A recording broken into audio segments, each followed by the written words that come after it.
like to call the Ordinance Committee meeting to order for the month of July. Madam Clerk, please take the roll. Present. Present. Present. Present. Present.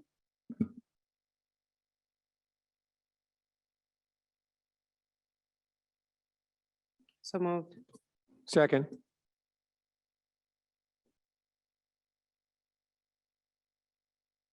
Yes. Yes. Yes. Yes. Yes.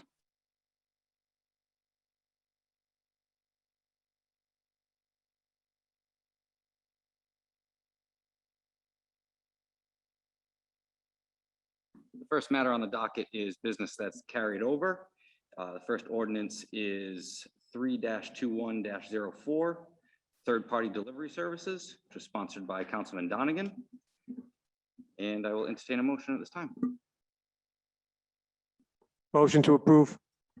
Second.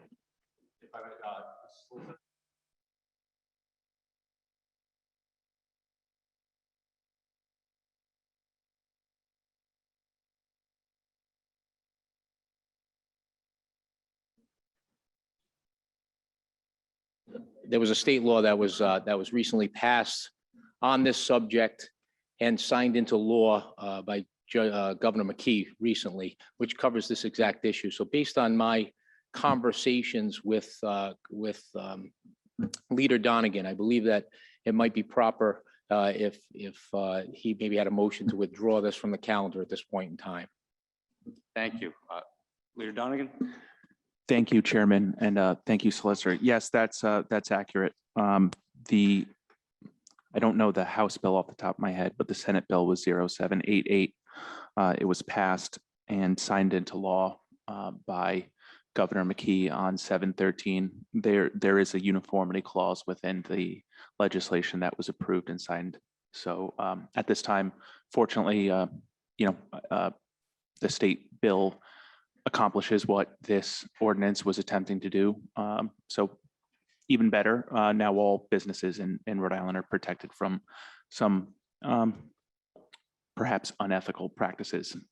So at this time, given that, I would respectfully ask, well, one, I'd like to thank City Council Attorney Angel for his work and assistance with working through this with me, as well as comments from everyone on the council and the administration for getting it to where it was here on the city level. But like I said, it was signed into law at the state level, and I don't believe any further action is necessary. So I would respectfully request that the ordinance is taken off the docket. Thank you, Mr. Donegan. And Attorney Angel, do we have to take any further action on that, or is that sufficient? Withdraw the motion to approve in a second. I withdraw the motion to approve. Withdraw my second. Thank you. We'll now move on to public hearings. And if there's anyone from the public that wishes to be heard on any of the matters docketed before us tonight, just feel free to come to the podium and give your name and address for the record, and the floor will be yours. Hello, good evening. My name is Lisa Marie Ritchie Russo. I am the co-owner of the Dragonfly Apothecary on Plainfield Street in Cranston. Do you need my home address as well? Yeah, for the record, please. My home address is 1435 Plainfield Pike, Johnston, Rhode Island, 02919. I'm here tonight to show support for the ordinance introduced by Councilman Robert Ferry for a loading zone in front of our building. Councilman Ferry, along with Mayor Hopkins and others, attended our ribbon cutting back in April of this year, and we're fortunate enough to reach out to him to help us with the continued parking problem we've been experiencing. Because of other businesses in the area, we've had difficulty loading and unloading our vehicles with product, as well as difficulty receiving deliveries of our product. Due to this, those products have had to be shipped to our home, brought to the store, and we hope that there's a close enough spot to unload. My husband Robert and I thank you for your time, and to Councilman Ferry for his assistance in this matter. Thank you. Thank you. Is there anyone else in chambers that wishes to be heard tonight? Mr. Lima, is there anyone on Zoom? Yes, we have Giovanni Belvega. What was the last name again? Belvega. Mr. Belvey, you have the floor. Sorry, Miss Gianna Belvega? Hi, can you hear me? Hello? Yes, we can. Thank you. Thank you. Thank you, Chairman Riley and Ordinance Committee members. My name is Gianna Balvega, and I live at 16 Cavalry Street in Cranston. I wanted to address the proposed amendments to the ordinance on dogs and other animals. I spoke to some of you about this already, so I'm going to keep my comments centered on my primary concern with the proposed changes.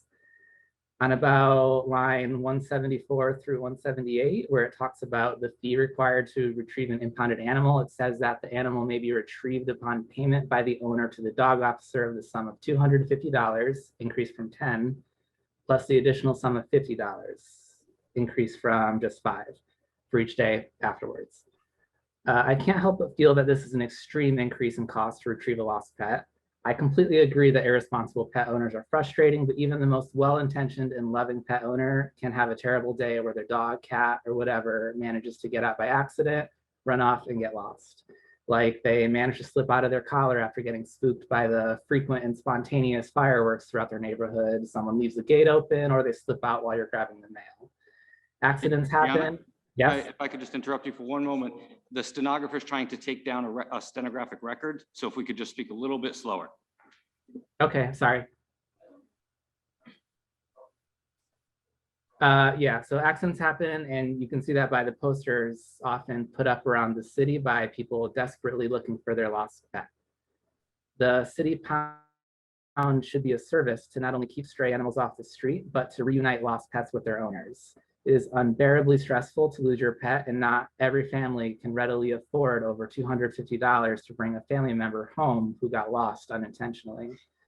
Maybe you have to buy groceries, pay rent, unexpected medical bills, car repairs, whatever. It's just a lot of money, and from the context of the bill, I can only assume that you cannot get your dog back unless you pay the redemption fee. And it seems that you only have 7 days to do so. I think this portion of the ordinance at the very least needs to be reassessed. There needs to be a better process that does not punish otherwise responsible pet owners if they have difficulty affording this fee. Either allow them to bring their pet home and pay later, as they would be able to do with other taxes and fines, or drastically reduce the price to do so, or both. One other major thing I found lacking from this ordinance was any consideration at all for the animal's well-being. These are living beings that have pretty much been domesticated and bred quite intentionally as companions to show love and affection. It's extremely distressing for a dog to be separated from their owner and kept locked up in an unfamiliar place. Every effort should be taken to bring them home safely and promptly, while there may be a panicking resident worried about where they are. There's too much threatening language in this ordinance talking about destroying the animal or sending them to the SPCA. Why do that if there's already a family who loves them and wants to bring them home? You want to enforce more responsibility among dog owners. I urge you to rethink how you go about doing so and not overdo it. I moved to the city specifically to live in a house where my dogs would have a yard to play in, and I don't want to see it become overly strict. Thank you very much.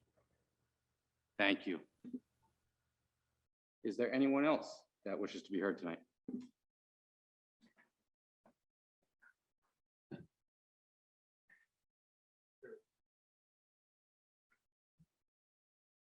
Just Chairman, a quick question. Councilwoman Germain is out of town, and that's why she's not present this evening. She is joined virtually.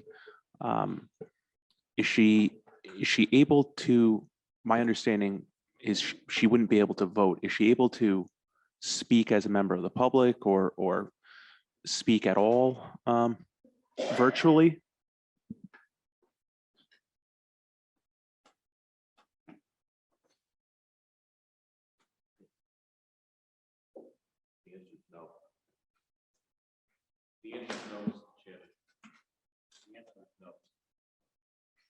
Would you, I'm sorry, Attorney Angel, would she be able to, as a member of the public, speak? Is she speaking as a member of the public, or is she speaking as a council person on behalf of the member of the public?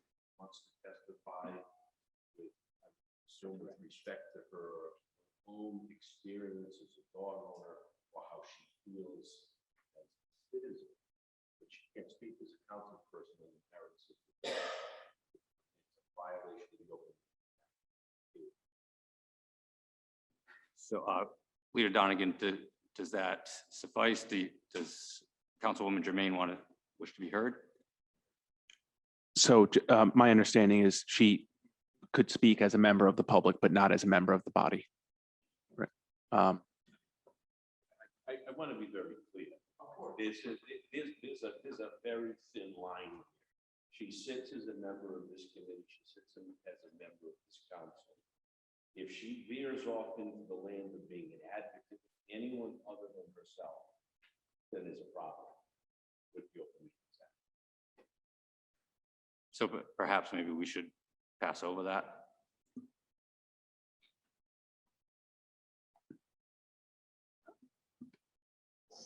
Yes, I don't wish to speak for Councilwoman Jermaine. I know she's logged on virtually, but based on what we're hearing, yeah, I don't think it's permissible. I know that she had reached out to me beforehand saying that there were some amendments she wanted to make. I'm not a member of the ordinance committee. I know that she's one of the sponsors. I would, considering she's not here, perhaps maybe continue to next month, but She'll have her opportunity when we get to that. That's.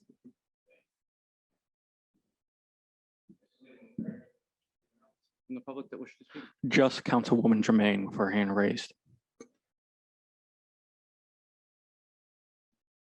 Still raised. I don't want to move on until, so Councilwoman Jermaine, if you would like to still speak, you can leave your hand up. If you decide you don't want to, based on the legal advice tonight, please just take your hand down and then we'll move on.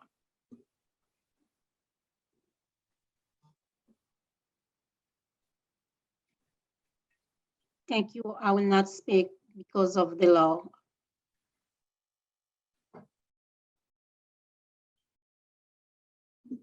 Thank you. Moving on to new matters before the committee. We have ordinance 62101, sponsored by Councilman Donegan and Councilwoman Renzulli regarding rodent control. I will entertain a motion at this time. Motion to approve. Second. And would Council Member Donegan or Councilwoman Renzulli wish to be heard?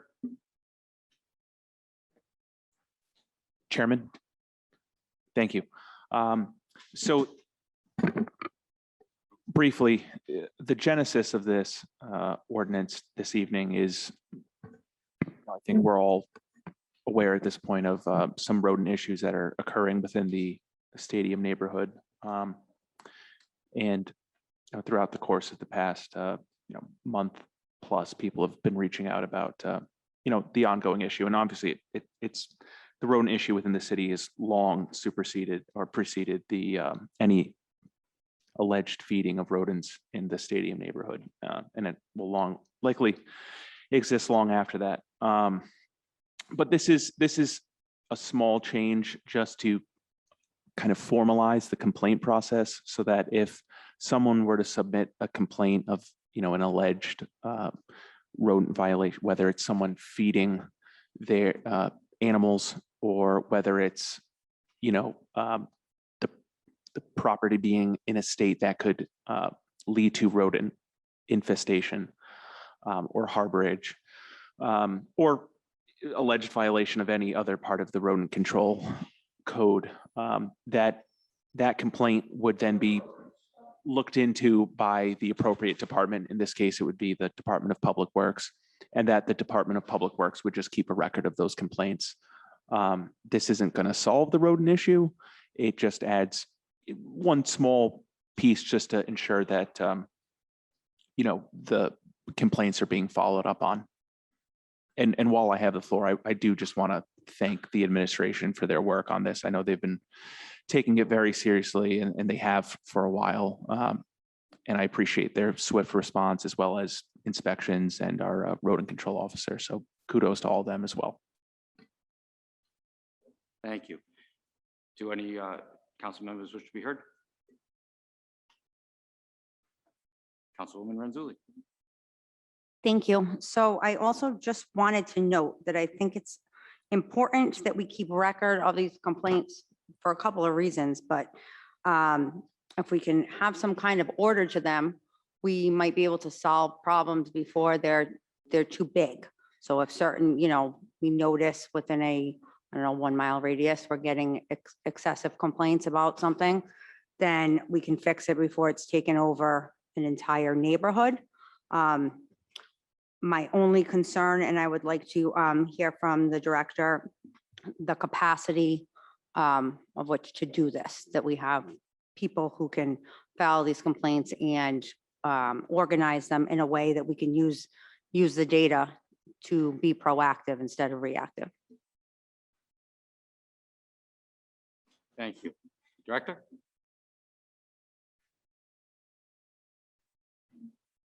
Ken Mason, Director of Public Works. I guess I have a couple of instances which I'm a little bit confused about, to be perfectly honest, but these are some of the phone calls that we've received over the last several weeks. Brimfield Road, a resident complaining that his neighbor was feeding pigeons and birds. Milford Street, a resident throws peanuts to rats. Eldridge Street, feeding chickens in their yard. And Leslie Street, feeding the birds and squirrels with peanuts. Are those requested to be investigated and resolved somehow?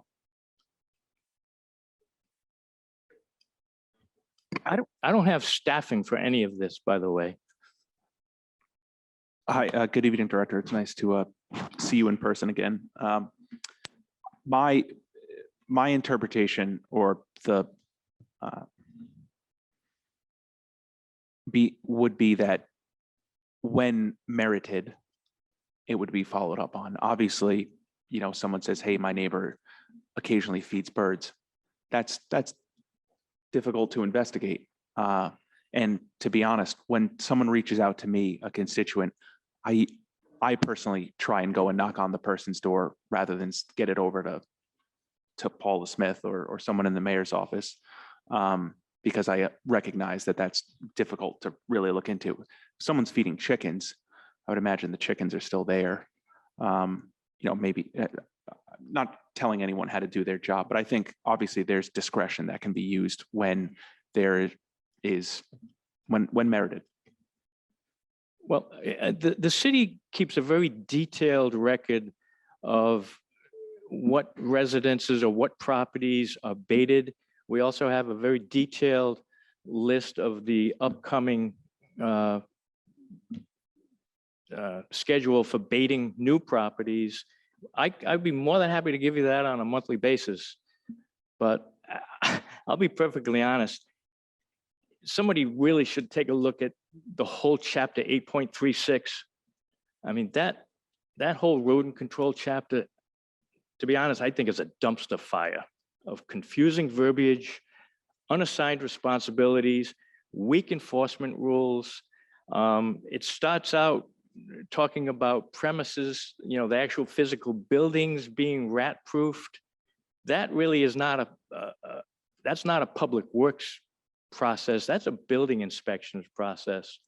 As far as enforcement goes, Public Works has no enforcement authority. That ends up having to go back to building inspections anyway. So again, I don't have a problem necessarily with this ordinance, but the whole chapter 8.36 really needs to be looked into. Thank you, Director. Do any other members of the committee? Oh, I'm sorry, Councilwoman Renzulli. Director, I just have a question. If, I know you just said you got some complaints, someone's feeding animals here, someone is throwing peanuts there. If you got 5 complaints from the same street of the same person throwing peanuts out every day, then I think that is something worth looking into, because then we get into the situation that we're in now. Is that, do you know what I'm saying? Is that doable? Like if we are keeping good records of the complaints, so that we can track them in some way, then we'll be able to tell if something is valid, you know what I mean? mean, Or if it's a one-off. I could agree we could do that. However, again, you go back to the city code and there's no fines, there's no enforcement of somebody feeding. And if you'd have to go through the code, but there's really nothing. I can go to the person and say, I'm sorry, but your neighbors have called and said, we have an issue here. The only thing I can do is advise them not to do it according to code. But after that, there's not a whole lot of, enforcement activities we can have on a lot of these things. Yes, Councilwoman Vargas? Thank you, Chairman. Director Mason, how are you? Good. Good. Thank you. So I had a couple of questions. If there happens to be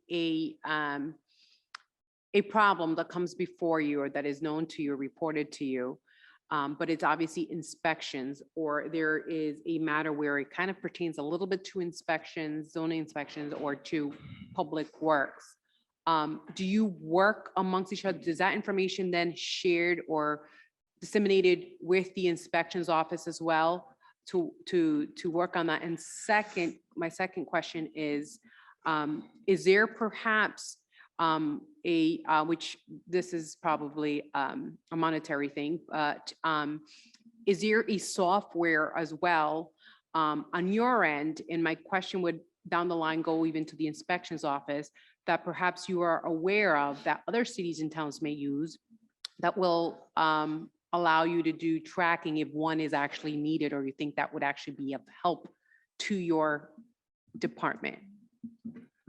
The city has a fairly good and robust access program that we use for rodent control activities. You have to remember that public works, as far as rodent control goes, the way we do this is somebody calls us suspecting that they have rats, or perhaps there's some rat activity in the neighborhood. We will make an appointment and we will send out our rodent control officer to look at that particular property. While he's looking at, he'll look over the fences or, look into the neighbor's yards just to see if he sees any burrowing activity. And if he does, he will leave a notice on the door of those folks to have them contact us because we suspect rodent activity. We also have verbiage in our notice that, you have to do this within 7 days in accordance with section 8.36 of the code. Now, I would say 99% of the time, the people will call back and say, okay, yeah, come on over, take a look at it. If they don't, then I believe by right, we basically turn this over to building inspections. And they're the ones that are supposed to actually write the infraction, possibly fine them or bring them into municipal court. We haven't had much history of doing that, I'll be honest. I don't think we've really had a call for doing that until recently. I have a follow-up if I can. Thank you. So normally right now, what do you, is this question actually might be for inspections now that I'm thinking about it. But when the person reports a rodent issue, what's the time frame between when the call gets picked up on our end, with the understanding with staff limited, might be even, just in general, between the time that the call gets funneled into our office or whichever department and the time that the inspectors get to that location? Is it 2-3 weeks? And the only reason why I'm asking is because I did get a call from a constituent, and that'll be an email I sent down the line as well, although I was told that she reported it, but I think inspections, I believe it's inspections, may be going not until like the second week of August. And it's a huge issue. And I get a lot of pictures with the big rats on traps that they had to buy. Now they're doing all they can on their end to help the city, help the situation in general, right? It's their Mhm. neighborhood. But I just wasn't sure, does a person have to wait that long between the time they call in the city, or is that more of an inspection question? Because then they would go out. If somebody calls our office requesting to be inspected and baited, it's usually baited at the same time. We're currently taking appointments for the second week of September right now. When someone calls in If to somebody get it calls baited today, or to look at. they will be inspected and baited, initially baited the second week of September. We're taking appointments. What do you think would help you or your department in general? I could guess the answer, but what do you think would help with that situation in terms of providing, I'm not saying you're not providing customer service at all to our constituents, but what would help you minimize that time frame, given the size of our city, of course, right? What would think would be very helpful to minimize that time frame of almost 6 weeks? This is the first time in about 6 or 7 years that we've had this big a backup. It's usually a week, maybe 10 days tops. I've been here 9 years. Back in 2013 or 2014, we actually retained the services of a couple of outside vendors. And what they did was we each gave each of these vendors, I think, 50 units of 50 properties to go bait. It's expensive though. We're doing it right now on Capitol Street. We're doing 5 properties, and that cost is $2,680 to bait. And what they do is they go out every week for the next 8 weeks, and then their contract is over. Okay.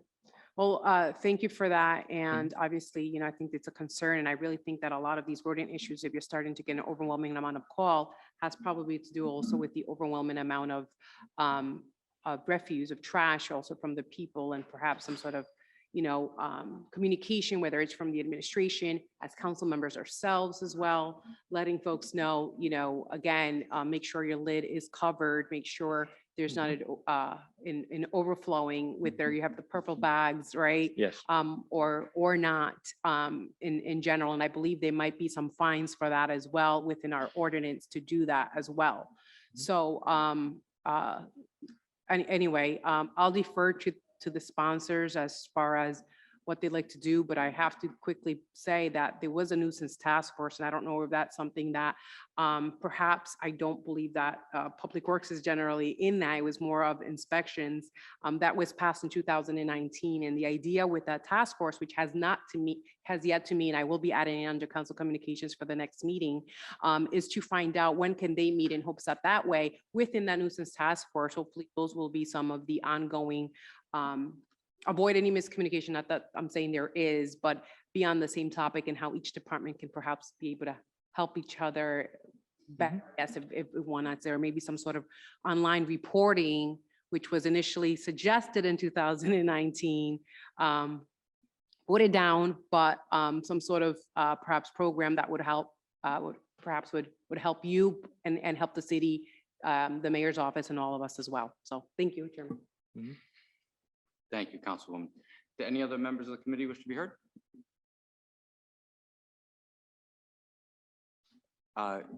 Hearing that, did the sponsors want to say? The only thing I would like to add is Nicole and I had, previously discussed this, and I know all of us tried to set a meeting up before tonight, and it just, it didn't happen. But both of us are more than happy to sit down with the administration and Director Mason and council attorney and city solicitor to go through the rodent code and get it right. I would like to see this passed this evening, and then we can go back and take a look at the whole code as a whole.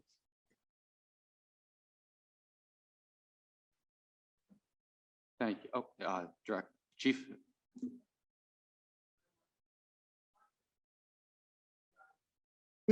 it's best to put the whole thing together. That's just my opinion. But this is pretty stringent that it does say all complaints. And it does say any alleged violation, whether it be written, verbal, et cetera, and shall be investigated. It's pretty onerous and I do hear Mr. Mason about tying up a resource. And if you put this in, I think that goes pretty much hand in hand with some type of resource to be able to provide for this. And trying to understand the purpose of it. Is that going to make the Public Works Department do a better job? Is it not accountable enough? I'm just trying to understand what's the core reasoning for it? What do you need that maybe the administration can be of help in anything you need and don't need to codify.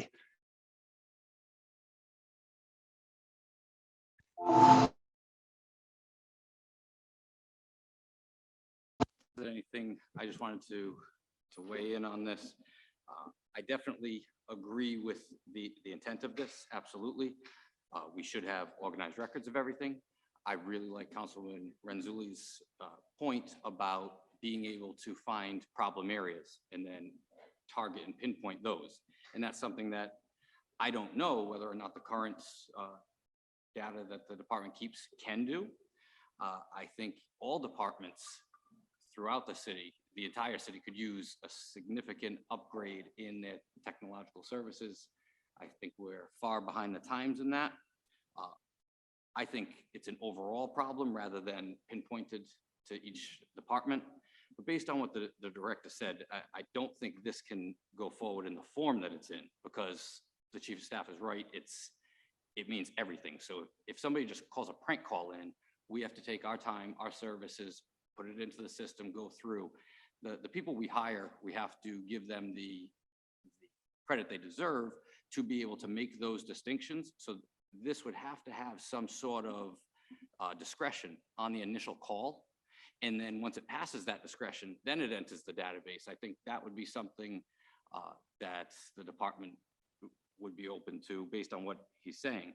But I do think at this time, it would be a good idea for the sponsors and whomever else to sit down with the department and try to figure something out, because this could in fact be in existence.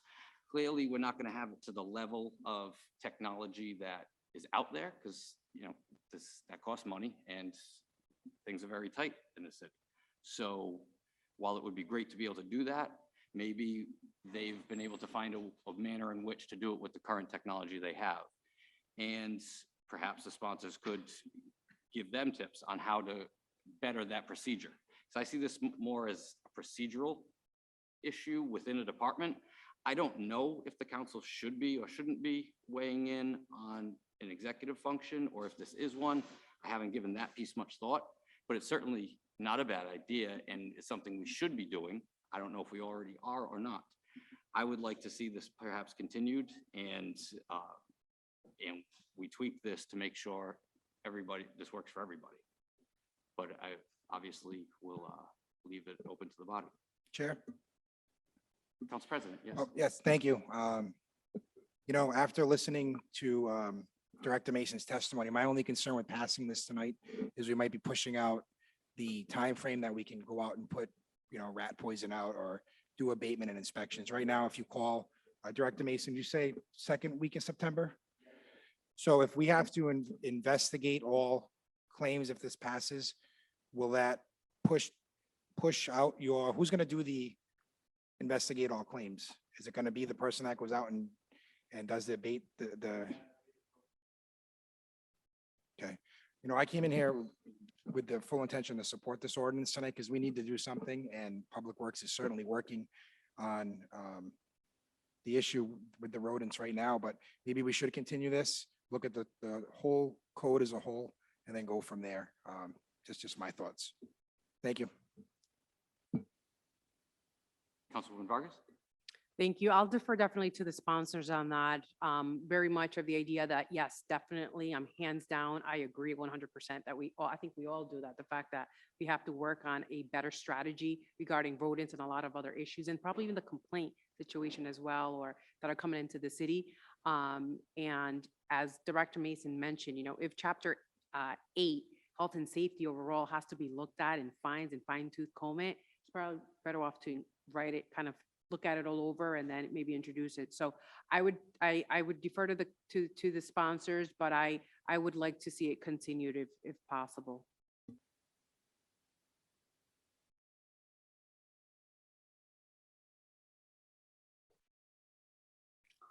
Okay, so I agree. If we're gonna do this, I want to do it right and maybe do it once, solve a lot of problems at once. So I would motion to continue. I'll withdraw my motion to approve. And withdraw the second.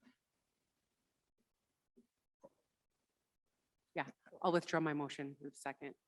Thank you. And Councilwoman Renzulli? Motion to continue 1 month. Second.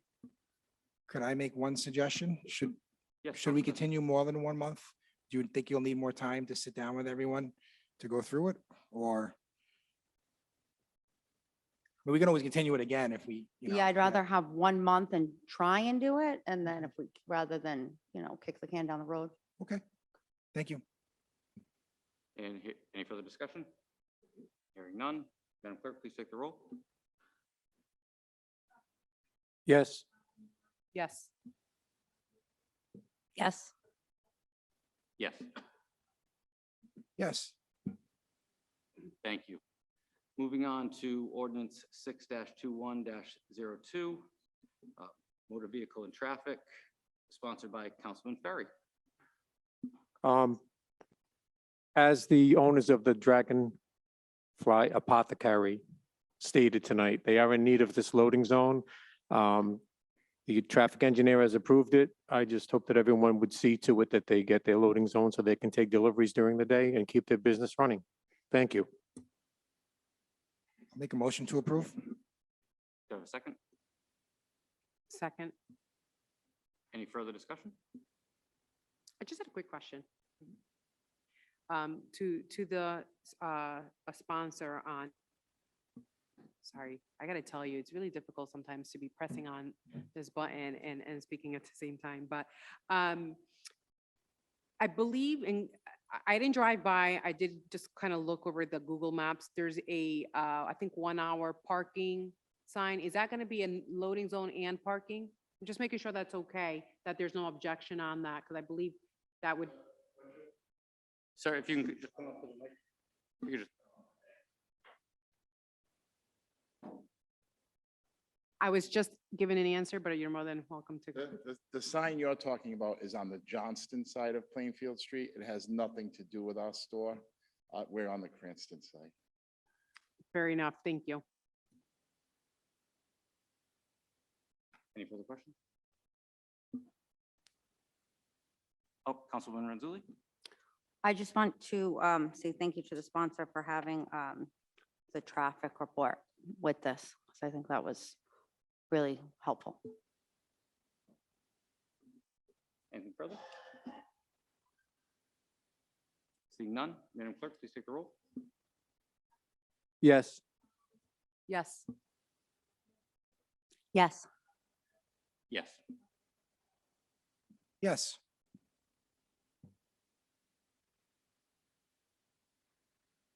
Moving on to ordinance 6-21-03, animals, dogs and other animals, sponsored by myself, Councilwoman Renzulli, and Councilwoman Germain. I will entertain a motion. Motion to approve. Do I have a second for discussion? I'll second for discussion. Thank you. And if I may, I could just save everyone some time. There were a few questions specifically about the rates that were in there. To give a little background, Councilwoman Renzulli, myself, and Councilwoman Germain had spoken to a few citizens about a lot of dogs being off leashes and some dog bites occurring as a result of that. So at first, it didn't really hit me until I started looking around and seeing that happening all over the place. So we sat down, we talked about it. The law itself was contradictory. It was similar to how Director Mason described Chapter 8. So I decided to try to rewrite that and present it here and open to any amendments. But specific to the money, the fees were extremely low across the board. In certain cases, you could see why, policy-wise. In other cases, it was just in a very old ordinance. So what I wanted to do in presenting this was give the complete extreme opposite, almost creating two goalposts so that the council can then sit, decide what number makes sense. On the one hand, a higher number would create a policy to treat your animals right and not get them taken. On the other hand, a lower number is going to create a policy that is not going to keep the pounds filled with dogs. So I just wanted to let everyone know that that was the case, and I'm open to amendments. I'm actually seeking that this be continued to next month, or 2 months is fine from now, so that the council can think about this and perhaps we can come up with a collaboration. Motion to continue. If we could withdraw the other motions first, I will withdraw. My I'll withdraw second. mine as well. and I'll entertain a motion. Motion to continue. Second. Any discussion? Can I make that motion to, or amend it to September? Is that okay? Motion to continue till September. Second. Any discussion? Seeing none, Madam Clerk, please take the roll. Yes. Yes. Yes. Yes. Yes.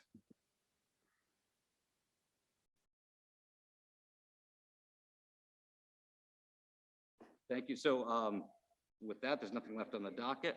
I'm sorry.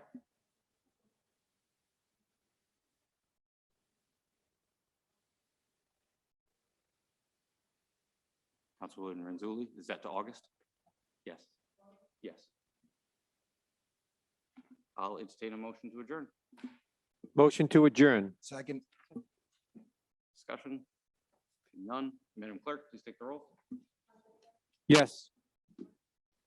Yes. Yes. Yes. Yes.